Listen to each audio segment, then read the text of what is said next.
السلام عليكم ورحمة الله وبركاته. بسم الله الرحمن الرحيم. معانا فيديو حلو أوي النهاردة. معانا حلويات الشرقية على أصولها بقى المدلعة، ومعانا سويس رول. ادي السويس رول وادي المدلعة، وهنوريكم بقى في الفيديو الطريقة. اسمعوا الفيديو للآخر، في تكات حلوة وهيعلمكم حاجات حلوة، مش هتشتروا أي حاجة من دي من بره تاني. طريقة سهلة. ادي المدلعة وادي السويس رول. تابعوني بقى في الفيديو وانت هتشوفوا احلى حاجة ان شاء الله، تعملوا احلى حاجة، وبإذن الله الفيديو هيعجبكم ان شاء الله. اللي ما اشتركش في القناة يشترك. ادي اول حاجة مكونات السويس رول. معانا 5 من البيض، هنقسمهم صفار وبياض. هنضرب البياض مع كمية من السكر ونحطه في التلاجة شوية، وبعد كده نضرب المكونات التانية. صفار البيض مع الدقيق، معانا كوباية من الدقيق، معانا معلقتين من السمنة، معانا 2 باكو فانيليا، معانا معلقة من الفروتي البرتقال، معانا كوباية دقيق بس مش هنحطها كلها. دي الفروتي بطعم البرتقال، بيخلي طعم الكيكة بيبقى حلو، بيخليها مش زفرة. طبعا مع عصرة ليمون او معلقة خل صغيرة. دي معلقة من اللبن او نص كوباية من اللبن، معلقتين السمنة اهو. هنضرب كله في الكبة دي كبة رافال معانا.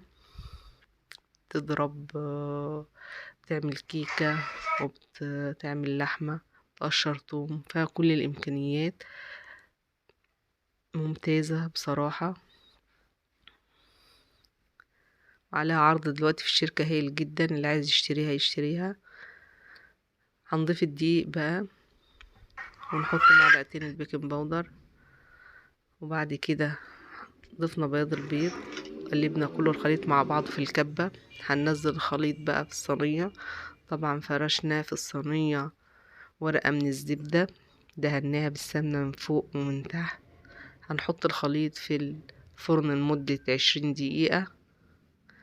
معلش لو كان الفيديو طويل، بس عشان افيدكم واقدم لكم كل معلومة وتعرفوا كل حاجة قدامكم، عشان تعملوا ان شاء الله في بيتكم احسن حاجة، وربنا يحسن ما بين ايديكم. ومتنسوناش باللايك والشير، واللي ما اشتركش في القناة يشترك، عشان ان شاء الله هقدم لكم كل جديد واحلى حاجة عندي باذن الله. طلع بس الهواء اللي في الصينية، وبعد ما نطلع الهواء من الصينية خلاص دخلناها الفرن. هنبتدي نعمل في المدلعة. اول حاجة الكنافة. هنجيب صينية هننزل فيها الكنافة دي طبعا كانت محطوطة في الفريزر. هنطلعها مجرد ما نبسها بايدينا كده هتتفرول خالص، ونبتدي نضيف لها السمنة ومعلقتين من السكر بودرة او سكر عادي ناعم، الاتنين عادي.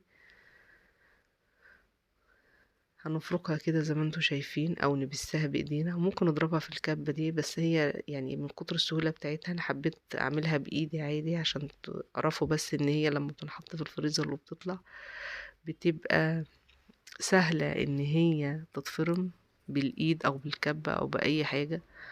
هنضيف لها السمنة، وهنضيف السمنة يا ريت تكون دافية، يعني نحطها تسيح على على البوتاجاز حبة كده، وبعد كده نضيفها ونبسها في قلب الصينية. ادي معلقتين من السكر او نص كوباية سكر، لان احنا بنحط طبعا شربات. وهننزل السمنة انا مسيحاها اهوت، هننزلها على الكنافة، وهنبتدي نبسها زي ما نكون بنبس كحك كده بالسمنة. احط كمية السمنة دي كلها، لان الكنافة اللي عايز يعمل كنافة حلوة بتبقى يديها السمنة او المعيار اللي هي عايزاه او محتاجاه، تطلع معاك ان شاء الله احلى كنافة. وان شاء الله هتشوف الكنافة دلوقتي بعد ما تستوي، سواء تاكلها لوحدها او سواء تتعمل في المدلعة، هتلاقيها حاجة جميلة وربنا يحسن ما بين ايديكم. طبعا انا ضفت السمنة كلها اللي انا سيحتها قدامكم ديت. هنبتدي بقى ندمج الكنافة في قلب الصينية ونتك عليها جامد بحيث تبقى متماسكة وتطلع قرص واحد، لان لما نخرجها من الصينية ما تتكسرش وما يجرالهاش اي حاجة. بتتك عليها جامد كده وتبططيها في قلب الصينية لحد ما تحس ان هي متماسكة. وبعد كده هندخلها الفرن، ولما تطلع من الفرن هنكون عاملين الشربات، وبفضل ان الشربات يكون بارد. الشربات بتاع الكنافة يا جماعة بيكون متماسك شوية، مش زي بتاع البسبوسة. البسبوسة بيبقى سخن عادي مفيش اي مشاكل وبياخد غلوتين وبينزل، لكن شربات الكنافة بيبقى داخل على العسل شوية، يعني شكل سمك العسل الابيض كده. خلاص احنا خلصنا صينية الكنافة اهوت. هنبتدي بقى نعمل في البسبوسة، بس بعد ما ندخل الكنافة الفرن عقبال ما الكنافة تستوي هنكون عملنا البسبوسة. كل حاجة سهلة وقدامكم، وان شاء الله تعملوا احسن حاجة وافضل حاجة. ربنا يحسن ما بين ايديكم. دعوة من القلب. ما تنسوش بقى الصلاة على النبي عليه الصلاة والسلام، بتفتح الابواب المقفولة وتنور العقول وبتفتح الصدور. على طول ما انت قاعدة ذكر والصلاة على النبي، يعني يحقق كل واحد أمنيته يا رب، ويجعل أيامنا كلها سعيدة إن شاء الله، ويعدي الأيام اللي احنا فيها الصعبة دي على خير بإذن الله. السوسرول طلع من الفرن اهو. هبتدي بس أقلبه على ورقة زبدة تانية. أنا بشيله بتحكم بس كده عشان ما تتقطمش مني. هنشيل الورقة اللي كان مستوي عليها وابتدي أحطه على ورقة من الزبدة الجديدة خالص، والفه في قلبها بالفوطة عشان يفضل طري، بحيث لما نيجي ولسه سخن جدا، بحيث لما نيجي نلفه ما يتقطمش مننا زي ما انتوا هتشوفوه دلوقتي. بعد ما طلعناه نلفه بقى كده في قلب ورقة من الزبدة وفي الفوطة، عشان الفوطة بتديله طراوة وبتخلي الورقة بتاعته ملفوفة لفة حلوة ما يدخلش هوا فبتبقى طرية. بعد كده هندهن الصينية ونبتدي نعمل في البسبوسة. البسبوسة طريقتها سهلة جدا يا جماعة. كيس من البسبوسة، نص كوباية من السمنة، معلقتين من البيكنج باودر بس ما بحطش اي حاجة فيها تاني، ونص كوباية من اللبن او معلقتين من القشطة، او اللي متاح قشطة ولبن مع بعض بنحط القشطة. وبعد كده بنضيف بالتدريج كمية اللبن اللي بتحتاجها عجينة البسبوسة. طبعا بتبقى متماسكة ما بتبقاش سايلة. شوف الخطوات دلوقتي. الفيديو فيه كذا حاجة، في كنافة وفي بسبوسة وفي عجينة السويسرول، عشان كده هو طويل بس مفيد، وفي حاجات وفي تكات حلوة. وربنا يحسن ما بين ايديكم. ولو عجبكم الفيديو ان شاء الله تكتبوا لي في التعليق. اللي ما عملش لايك لحد دلوقتي يعني. ادي الكنافة بعد ما طلعت من الفرن هنسقيها بالشربات ونسيبها، مش هنغطيها لان احنا مش عايزينها تبقى طرية. الشربات ده كنت عاملاه وبارد، والكنافة طبعا لسه طالعة سخنة من الفرن. هتشرب بقى واسيبها مش متغطية، مش هغطيها بصينية ومش هغطيها بأي حاجة، عشان لو اتغطت بتبقى طرية شوية، لكن انا عايزاها فيها سنة تكة القرمشة مع الحاجات اللي هتنحط. انها لو اضطرت مجرد بحط طبقات عليها هتتفرول. انا عايزاها متماسكة. دي السمنة هنحطها على دي السميد. دي السميد ده جايز في اكياس، اللي هو اكياس كريمة.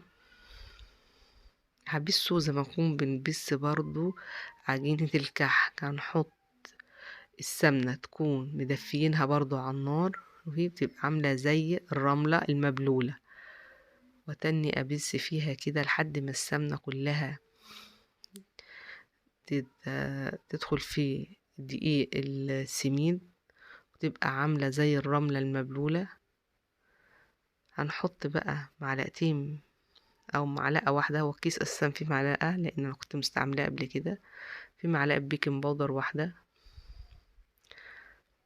وكان عندي معلقتين من القشطة برضو حطيتهم، وطبعا كملت بقيته باللبن لحد ما حسيت ان العجينة خلاص استكفت ان هي مش عايزة اي كمية. دي معلقتين من القشطة اهوت،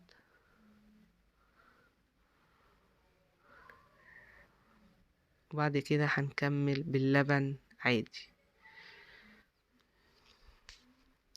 معلش ما تقطعوش الفيديو، اسمعوا الفيديو للاخر لانه هيفيدكم جدا وفي حاجات حلوة وهتعجبكم وهتعلم بناتنا ان شاء الله. ده اللبن اهوت، هحط الكمية لحد ما العجينة تاخد طبعا ما بنعجنش، بنتقلب تقليب عشوائي كده، لان البسبوسة ما بتتعجنش، لو اتعجنت تنكتم وتبوظ. فالتقليب السريع العشوائي ده بيخليها هشة وما بتكبس في الفرن وبتطلع حلوة ومرملة بإذن الله. طبعا احتاجت شوية كمان بس مش هنحط اي حاجة تاني، لانها هي لا بتبقى طرية ولا بتبقى ناشفة، عشان نفردها في الصينية نعرف نتحكم في الفردة بتاعتها. بس مجرد تقليب بسيط كده وخلاص، لكن ما فيهاش عجن وما فيهاش اي حاجة خالص. خلاص خلصت البسبوسة، هنحطها في الصينية وبعد كده هندخلها في الفرن. بص العجينة بتاعتها اهي، لا هي طرية ولا هي ناشفة، تحس ان هي يعني ايه بين ده وده، وسط. خلاص سويناها هي هندخلها الفرن، وبعد ما ندخلها الفرن هتستوي واستوت وشكلها جميل جدا. برضو هنسقيها بالشربات، بس طبعا شربات الكنافة غير شربات البسبوسة خالص يا جماعة. الخليط عبارة عن كريم كراميل، ضايفينله معلقتين من النشا، عملناهم على النار لحد ما تماسكوا مع بعض كده وبردت. هنحط الطبقة كده تحت على الكنافة، وبعد كده هنحط عليها البسبوسة زي ما انتوا هتشوفوا. حطينا اهو طبقة من الكنافة، حطينا الكريم كراميل اللي معمول بمعلقتين من نشا اللي هو متماسك ما بين الكنافة والبسبوسة. بعد كده هننزل طبقة الكريمة دي الكريم شانتيه، هنحطه كده ونظبط فيه.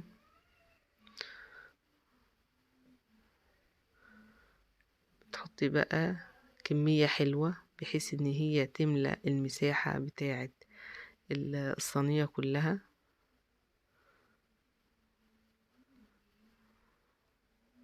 بالتساوي وبالراحة، علشان طبعا البسبوسة طرية فما يطلعش حتت منها زي ما انتوا شايفين كده. فبنحاول بقدر الامكان ان احنا نعمل بطريقة كويسة بحيث ان مفيش فتافيت او اي حاجة تطلع من البسبوسة على طبقة الكريمة من فوق.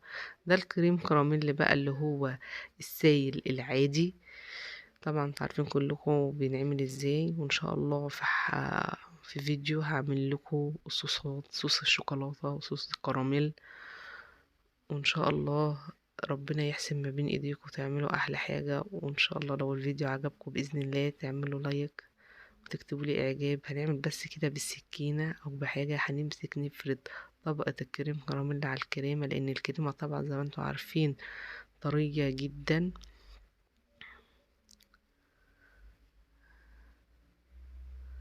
هنفرد كله بقى كده عليها، فردناها. بعد كده جبنا من الكريم حطيناها، هنبتدي نعمل خطوط كده وننزلها عليها. انا كنت برضو بحط خطوط من الشوكولاتة، بس انا حبيت ابسط لكم الامور، وصدقوني دي بسم الله ما شاء الله طعمها جميل جدا وعجبت كل اللي كان منها.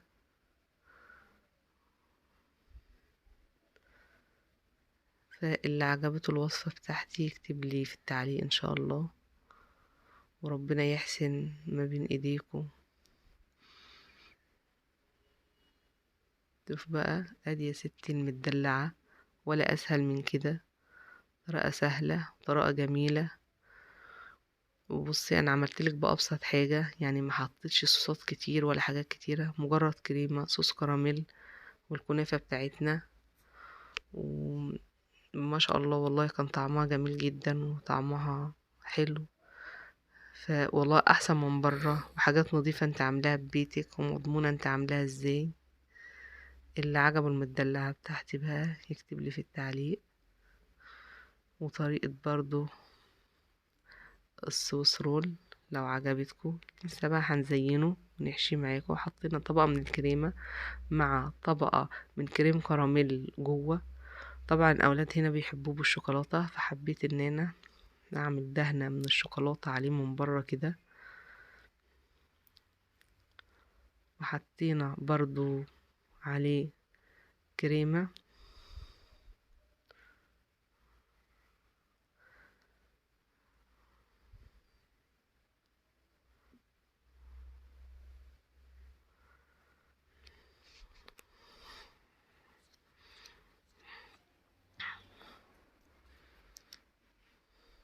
الفيديو جميل وفي حاجات حلوة.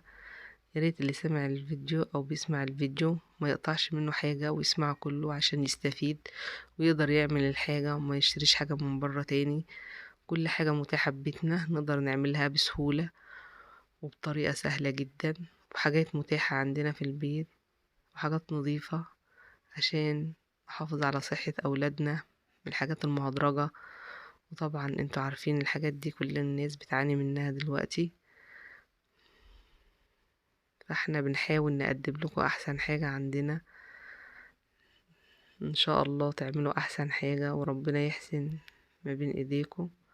هقطع معاكم بقى السويس رول وهقطع معاكم المدلعة دي بعد الشكل النهائي. حطيت برضه عليه رشة من الكريم كراميل عليه. ادي الشكل النهائي. والسلام عليكم ورحمة الله وبركاته.